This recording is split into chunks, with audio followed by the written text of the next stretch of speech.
Los hechos narrados en este video fueron obtenidos de entrevistas, relatos urbanos y libros, entre otras fuentes. No es nuestra intención dañar, denigrar o criticar a las personas involucradas. Solo contamos los hechos en base a las evidencias encontradas. Hoy en Criminalia hablaremos de grooming. Desde diciembre del 2013, en el Código Penal argentino, el grooming es considerado un delito. Su pena va desde 6 meses a 4 años de prisión, teniendo en cuenta que esto es solamente una antesala para producir los hechos más graves contra los niños, niñas y adolescentes. Es solamente una antesala para obtener material pornográfico y así esclavizarlos en una red de trata, en una red de abuso infantil.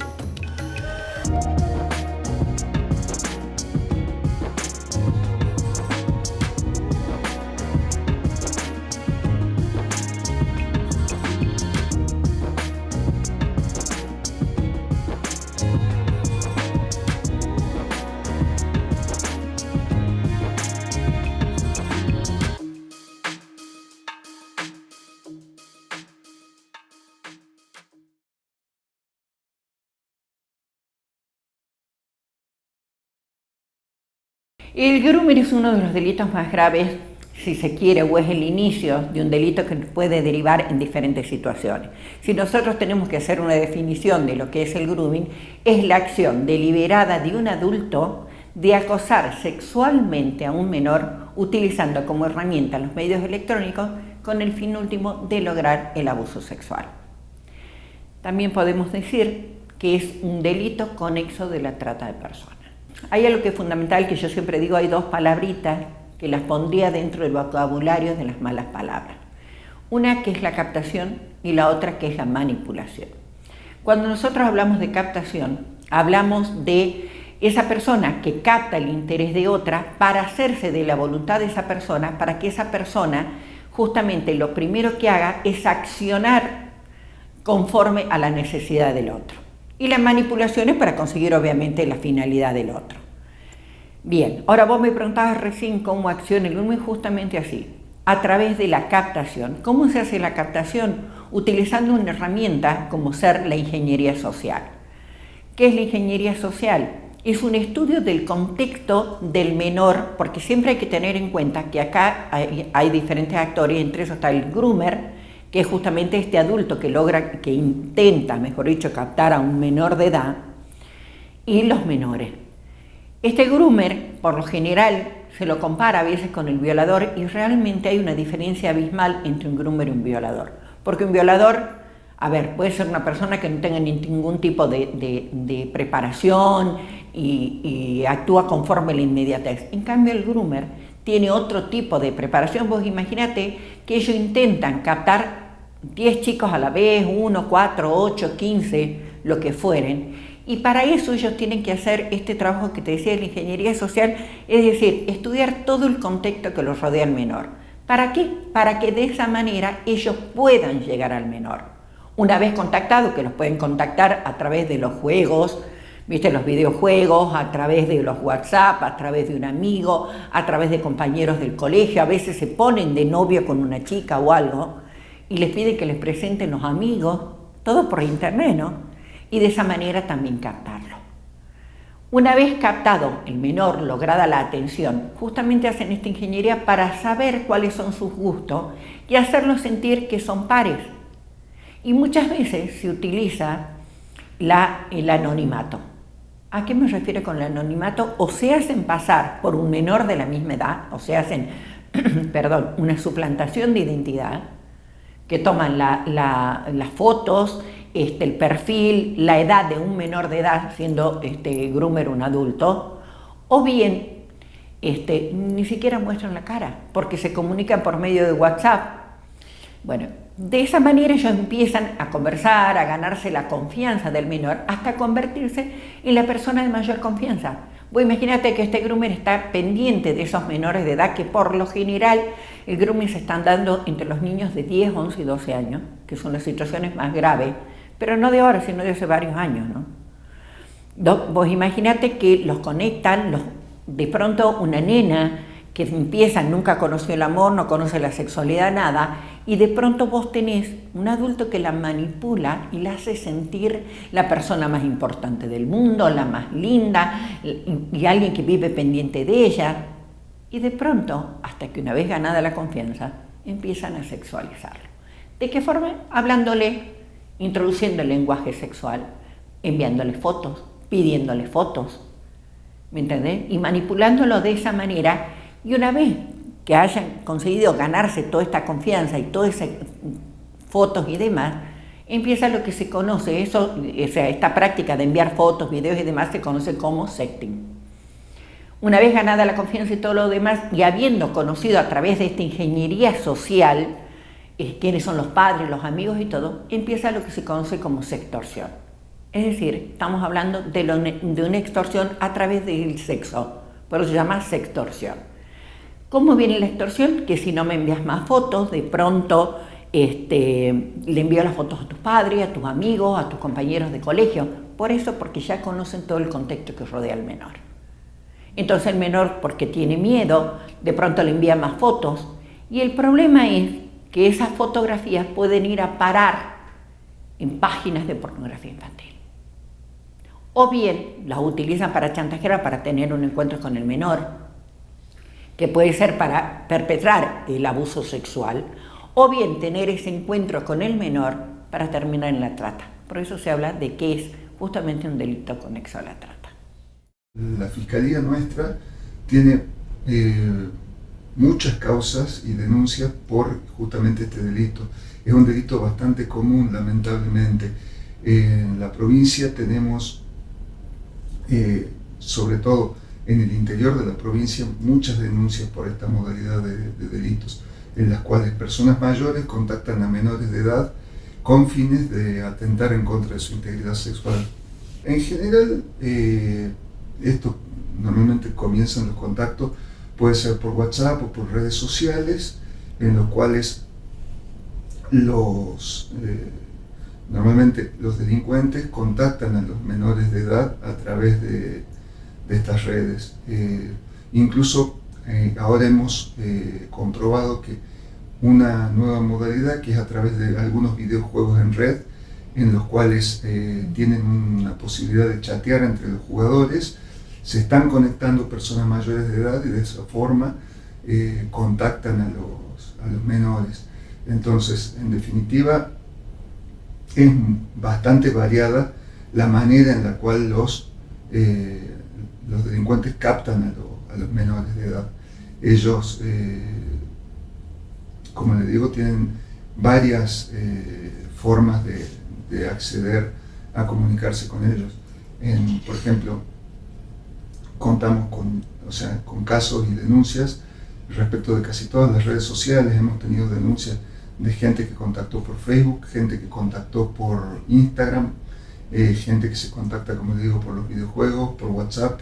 Y bueno, todas estas redes sociales en general le permiten a estas personas contactar a los menores de edad. Lamentablemente, muchas veces los padres no controlan quiénes son los contactos de sus hijos, y muchas veces los menores de edad en este juego, digamos, de tener mayor cantidad de seguidores y demás, aceptan solicitudes de seguidores y de amigos de personas que no conocen, y muchas veces son personas mayores de edad. En algunos casos se hacen pasar por menores de edad y en otros casos no, o sea, reconocen que son mayores de edad e inician el contacto con los menores. En Jujuy particularmente no hay estadísticas y no es fácil. Yo te explico, mira, yo hace más de 10 años que me dedico a esto y mucha gente te consulta y no denuncia. Y la gente a veces no entiende la importancia que tiene denunciar este tipo de delito. Porque de pronto vos podés salvarla a tu hija, pero quizás a otra no. Ahora venimos viendo, hubo hace muy poquitos días 2 suicidios de 2 menores por el tema de grooming. ¿Me entendés? Vos imaginate, acá en Jujuy también hubo un caso muy grave, ¿me entendés? De una nena que también se suicidó por el tema del grooming. ¿Y qué es lo que pasa? De pronto los chicos no se animan a contarles, a hablarles. A veces hay padres que los padres tampoco conocen de la problemática, o si conocen, también a veces se la subestima, ¿me entendés? Y nosotros no pensamos que ese niño, nuestros hijos, siempre se cree que no tienen sexo, ¿viste? Que la sexualidad no existe, de que no tienen sensaciones.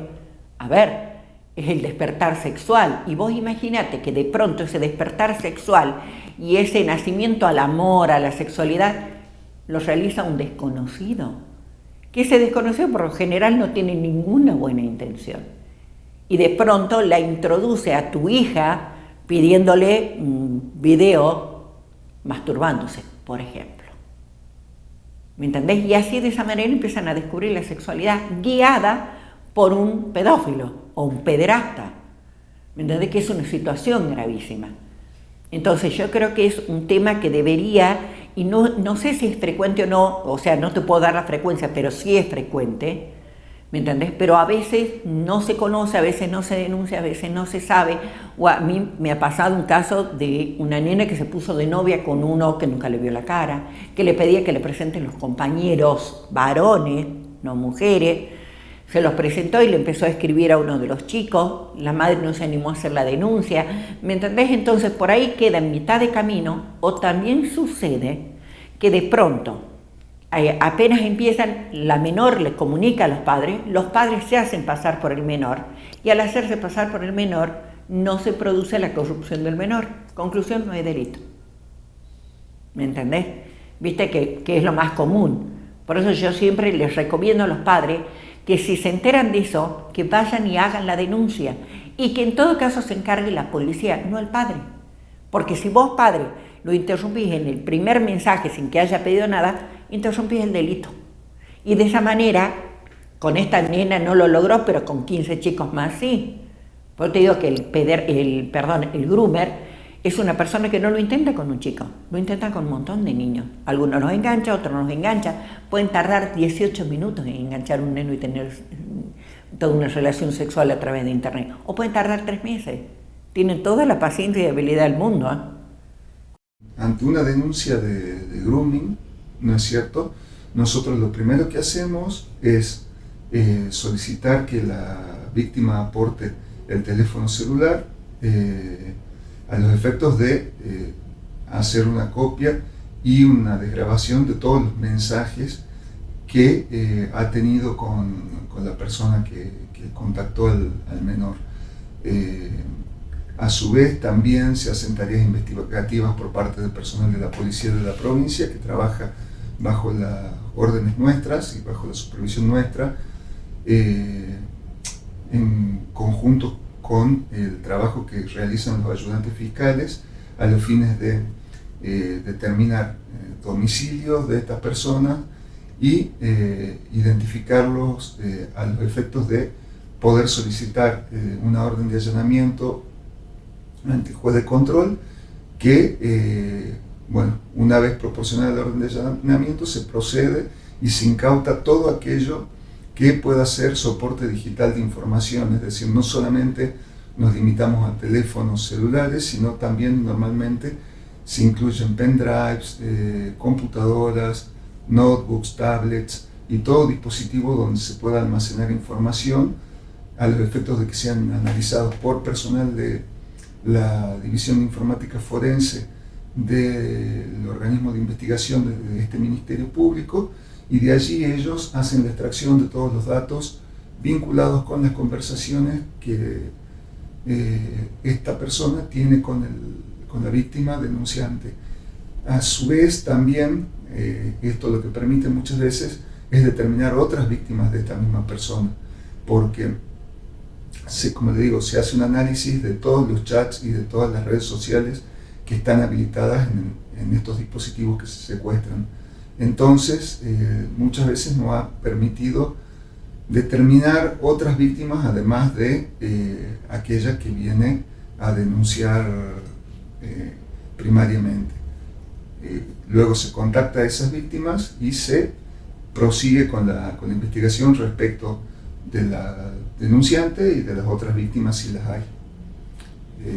Una vez que ya se ha desarrollado todo lo que es la investigación penal preparatoria, bueno, se procede con lo que es la audiencia de control de acusación y se notifica a las partes del requerimiento de citación a juicio y se llega al debate oral. En este tipo de causas muchas veces se utiliza el procedimiento de juicio abreviado porque en general los abogados defensores al momento de ver la evidencia con la que contamos nosotros entienden que ya la condena va a ser casi segura, entonces prefieren directamente utilizar un procedimiento abreviado y evitar un desgaste excesivo, ¿no es cierto?, por parte de lo que es el trabajo de la justicia, ¿no? De esta manera buscan acceder muchas veces a penas, a veces de ejecución condicional y demás, porque el delito de grooming permite que si una persona no tiene antecedentes penales, pueda cursar su condena en la modalidad condicional, es decir, en libertad y con reglas de conducta, realizando tratamiento psicológico y compareciendo a firmar a lo que es la Oficina de Control del Ministerio Público o a lo que es el Patronato Deliberado. Hoy, lamentablemente, en Jujuy, en la Argentina y en el mundo, hay demasiado consumo de pornografía por parte de los chicos. En los 10 años es cuando ya empieza la captación, porque es cuando son más fáciles de manipular, 10, 11 y 12 años, ¿me entendés? Entonces, hay otro tipo de situaciones, es una edad promedio, obviamente, puede haber más bajo, más alto, pero generalmente es la edad en la que se da, y te digo que desde hace mucho tiempo, lo repito, no desde ahora, ¿me entendés? Es como la edad promedio. ¿Cuáles son las alertas? Fundamentalmente, los chicos cuando se enganchan con alguien por internet, ¿qué hacen? Se aíslan. Lo primero es, no sociabilizan con los demás, no quieren salir a jugar, cambian el comportamiento, están todo el día pendientes del teléfono, suena el teléfono y se van a encerrar, por ejemplo, que nadie los vea, o reciben un mensaje y sonríen mirando el celular. ¿Me entendés? Entonces hay un cambio de comportamiento que yo siempre a los papás les digo, fundamentalmente observa el comportamiento de tu hijo. Porque tanto como el bullying, el acoso, el ciberbullying, se les nota. Y en el caso del grooming en particular, es porque el niño se empieza a aislar. El mensaje se esconde permanentemente, le sonríe al teléfono, trata de que nadie vea qué es lo que hay en la pantalla. ¿Me entendés? Deja de sociabilizar con las amigas, los amigos y todo lo demás porque está más pendiente del teléfono que de otra cosa. Entonces, eso es fundamental. Acá tenemos dos situaciones. Muchas veces, cuando es únicamente por grooming la causa y se trata de un solo hecho, sí tenemos una pena que va, como usted dijo, de 6 meses a 4 años. Pero es común que junto con el delito de grooming haya otros delitos cometidos por esta persona. Normalmente nosotros lo que encontramos es, cuando analizamos los elementos electrónicos secuestrados a las personas que son denunciadas por grooming, muchas veces se encuentran archivos vinculados a lo que es abuso sexual infantil, y la tenencia de este tipo de imágenes por sí sola ya constituye un delito. Entonces la pena se agrava porque hay un concurso de delitos. Tenemos el grooming por un lado y la tenencia o distribución de imágenes de abuso sexual infantil, lo que lleva a que la pena aumente, ¿no es cierto? También muchas veces lo que se verifica es el delito de corrupción de menores junto con el grooming. Entonces ahí la pena se agrava.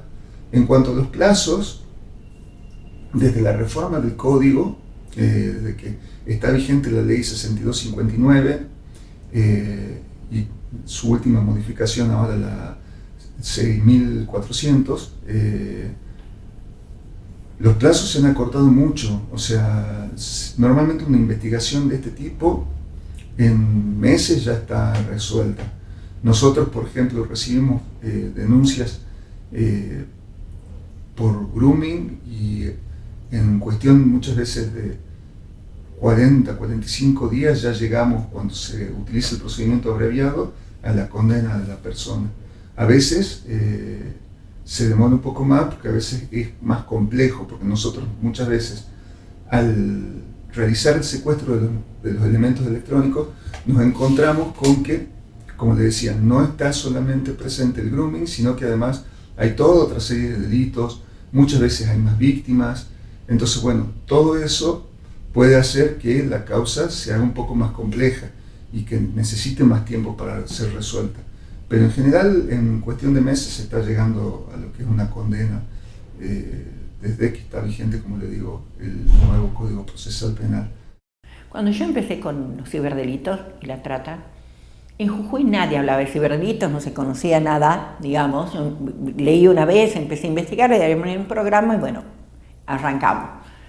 La gente cuando venía a hacerme consulta lloraba de una manera, con un desgarro en el alma, porque de pronto se encontró con una realidad tan diferente que de pronto tenés una persona que no sabes quién es, no le ves la cara, se juega mucho con el anonimato, ¿me entendés? Entonces a la gente le daba mucho miedo y con algo absolutamente desconocido. Pero era, te digo, realmente desgarrador ver el dolor con el que lloraba, ya sea porque los agredían, ya sea porque había alguna insinuación, ya sea porque había grooming, ya sea por la razón que fuere. Hoy, no te digo que les duela menos, pero sí cambió, se acostumbraron un poco más que este tipo de situaciones existan, ¿me entendés? Pero lamentablemente, ¿qué es lo que pasa? Yo hay algo que siempre le digo a los papás, que aprendan a dialogar con los hijos, porque de pronto un hijo o un padre descubre en el teléfono de una menor o de un menor un tipo de fotografía con alto contenido erótico sexual o algo por el estilo, se asustan y los primeros que le quitan el teléfono les gritan y todo. Pues imagínate un adolescente que se enamora, porque la mayoría de las veces se enamoran, y si no, te imaginas el gran suceso de tener su primer novio, que es a través de internet, lamentablemente, ¿me entendés? Y todo ese conocer viene a través de una pantalla con una persona que prácticamente no es generalmente la que dice ser. Y de pronto descubre que ese menor a la que ella le mandaba fotos, a la que le mostraba toda su intimidad y todo lo demás, no era un niño de 15 años, sino era un hombre de 40, primero. Segundo, que se vio totalmente defraudada en todo su sentimiento y su sexualidad. Y encima tus padres te gritan. O sea, yo los entiendo a los padres, es tremendo descubrir de pronto que tu hijo, pero tenemos que cambiar la cabeza, animarnos a hablar. Mira, yo cuando doy charlas siempre lo junto a los padres, ¿cuántos de ellos hablan de sexo con los hijos? Yo me acuerdo una vez me pidieron un curso por una empresa importante a nivel nacional, eran 291. Y siempre me lo acuerdo porque uno me contestó que sí, 290 que no.